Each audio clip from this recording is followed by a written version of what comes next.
یہ وہ مساجد کی بات کرو جہاں لوگ رہتے ہیں آبادی. ایک تو مسافر کا آتے جاتے ہوئے چیزیں مساجد ہوتی ہیں. ان مساجد کی دعوت اسلامی تو مسجد بڑا تحریک ہے. وہاں کی مسلم پاپولیشن کے مطابق وہ مسجد آباد نہیں ہے. بڑی تعداد نہیں پڑ رہی. اسپیشلی نوجوان، کئی نوجوان ہیں، بڑی تعداد ہے نوجوانوں کی مسجد کی طرف نہیں آ رہی. اور کہیں تو مسجد میں نمازی آ ہی نہیں رہا. اور بالکل لاپرواہی، ایسی بے پرواہی، اللہ کی پناہ. میں آپ کے سامنے ایک صورتحال بیان کرتا ہوں کہ نمازوں سے ہماری دوری کی وجہ سے مسجد خالی دیکھ کر اور ہمیں اللہ کی عبادت سے بے رغبت پا کر دشمنان اسلام ایک دم خباثت پر اتر آئے اور ہمیں اسلامی اقدار سے دور کرنے کی نت نئی سازشیں کر رہے ہیں. یہ نہیں چاہتے کہ ہم نمازیں پڑھیں اور باعمل رہیں. اس لیے ہماری دینی مراکز یعنی مساجد کو ہدف یعنی نشانے پر لے لیا ہے اور ہم ہیں کہ دنیا کی دولت اکٹھی کرنے ہی میں فرصت نہیں لے پاتے. بعد روح فرسا خبریں یعنی بڑی دل ہلا دینے والی خبریں اور روح کو بے چین کرنے والی خبریں ہیں. اور اگر دل زندہ ہو تو بڑی غور سے سنیے اور اپنے سر کو دھنیے، غور کیجئے کہ یہ ہو کیا رہا ہے.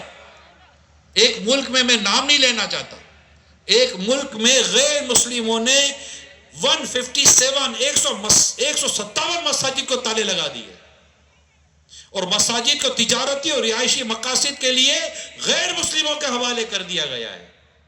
سرکاری تحویل کے بہانے 324 مساجد کو نمازیوں کے لیے بند کر دیا گیا ہے. ایک ملک کے ایک شہر میں 92 مساجد کو رہائش گاہ اور مویشیوں کے باڑوں میں تبدیل کر دیا گیا ہے. اسی طرح ایک ملک کے ایک قصبے میں مسجد پر ناجائز قبضہ کر کے اس میں اپنے باطل معبودوں کے مجسمے رکھ دیے گئے. اسی طرح ایک اخبار میں خبر شائع ہوئی کہ ایک ملک کے ایک شہر میں ترک مسلمانوں کے ایک مسجد کو آگ لگا کر شہید کر دیا گیا ہے. کسی ملک کے مفتی صاحب نے بتایا کہ کمیونسٹ انقلاب سے ہمارے ملک میں 1200 مساجد موجود تھیں جن میں سے اکثر غیر مسلموں کی عبادت گاہ، اسٹور اور عجائب گھروں میں اس کو بدل دیا گیا ہے. اب بھی نہ سمجھے تو یاد رکھو مسلمانوں، تمہاری داستان تک نہ رہے گی داستانوں میں. اب تو میں نے مساجد کی بات کی ہے، اللہ کے گھر کی بات کی ہے. مسلمان کے جذبات مسجد کے ساتھ وابستہ ہوتے ہیں. کتنا ہی گیا گزرا بے عمل مسلمان ہو، مسجد کی محبت تو ہوتی ہی نہیں ہوتی. مسجد میں داخل ہوتے وقت ایک بے عمل شخص جو شاید ایک نماز نہ پڑھتا ہو مگر جب مسجد میں جائے گا تو چپل اتار کے پھر بھی جاتا ہے. مسجد میں جاتا ہے تو ایک ادب کرتا ہوا مسجد میں جاتا ہے. اللہ کا گھر ہے، بلکہ گناہگار سے گناہگار آدمی بھی بعض اوقات قسم کھاتا تو کہتا ہے دیکھو میرا منہ مسجد کی طرف ہے، میں جھوٹ نہیں بولتا. کیونکہ اس کے دل میں مسجد کی قدر ہے، اس کے دل میں مسجد کی اہمیت ہے. وہ جانتا ہے کہ میرے رب کا گھر ہے، یہاں اللہ کی عبادت کی جاتی ہے، سجدے کیے جاتے ہیں. مسجد کی اہمیت کو سمجھیے. رسول پاک صلی اللہ علیہ وسلم جب مدینہ منورہ تشریف لاتے ہیں ہجرت فرما کر مکہ مکرمہ سے، جو سب سے پہلا کام کیا میرے آقا نے وہ قباء پر مسجد قباء کی تعمیر فرمائی. مسجد تعمیر ہوئی اور آج دنیا بھر میں مساجد بند ہو رہی ہیں، مساجد کو تالے لگ رہے. ہمارے ملک میں مساجد کو تالے لگے مگر اس کی وجہ بے عملی ہے. اور دنیا بھر کے مسلمانوں کو میں جھنجھوڑنے کی کوشش کر رہا ہوں، خدا را اٹھو اور مسجد کی طرف جائیں. دعوت اسلامی کے مدنی قافلے ہمارے دل میں مسجد کی محبت کو اور بڑھاتے ہیں، مسجد کی اہمیت کو اور بڑھاتے ہیں. آج عید کی نماز پڑھنی ہے، آپ کو مسجد چاہیے. آپ کو تراویح پڑھنی ہے، آپ کو مسجد چاہیے. آپ کو پانچوں نمازیں جماعت سے پڑھنی ہے، آپ کو مسجد چاہیے. یعنی مساجد میں یہ کام خصوصیت کے ساتھ کیے جاتے ہیں، ہوتے ہیں. اور مساجد ہمارا مرکز ہے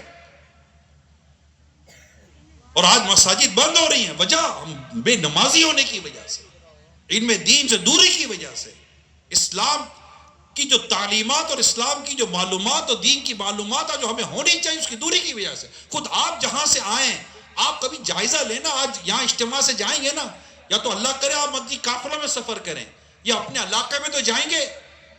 آج 17 نومبر 2024 رات کے اس وقت تقریباً بج رہے ہیں 9:21 آپ جہاں بھی جائیں گے فجر کی نماز آج مسجد میں جا کر دیکھیے گا، اور پھر دیکھیے گا کہ مسجدوں کا کیا، مساجد کی کیا کیفیت ہے۔ اور ایک بار غور کیجئے گا مسجد میں کھڑے ہو کر فجر کی نماز میں، ایک بار تصور کیجئے گا اور ایک بار غور کیجئے گا کہ میری آبادی، میری یہ بستی، میرا یہ گاؤں، میرا یہ جو بھی علاقہ ہے، اس میں کتنے مسلمان ہیں۔ اگر یہ سارے کے سارے نماز کے لیے آتے تو ہماری یہ مسجد کم پڑ جاتی۔ لوگ کہتے ہیں مساجد اتنی کیوں بناتے ہو، نمازی تو ہے نہیں، تو مساجد بنانے پر پابندی، مساجد نہ بنانے کا ذہن دیتے ہو۔ مساجد اور بناؤ، مساجد بنانے سے نہ رکھو، بلکہ نمازی بڑھانے کی بات کرو۔ ہمارے نمازی نہیں ہے۔ دعوت اسلامی کا مدنی قافلہ مسجد آباد کرتا ہے، مسجد کھولتا ہے، مسجد کی صفائی کرتا ہے۔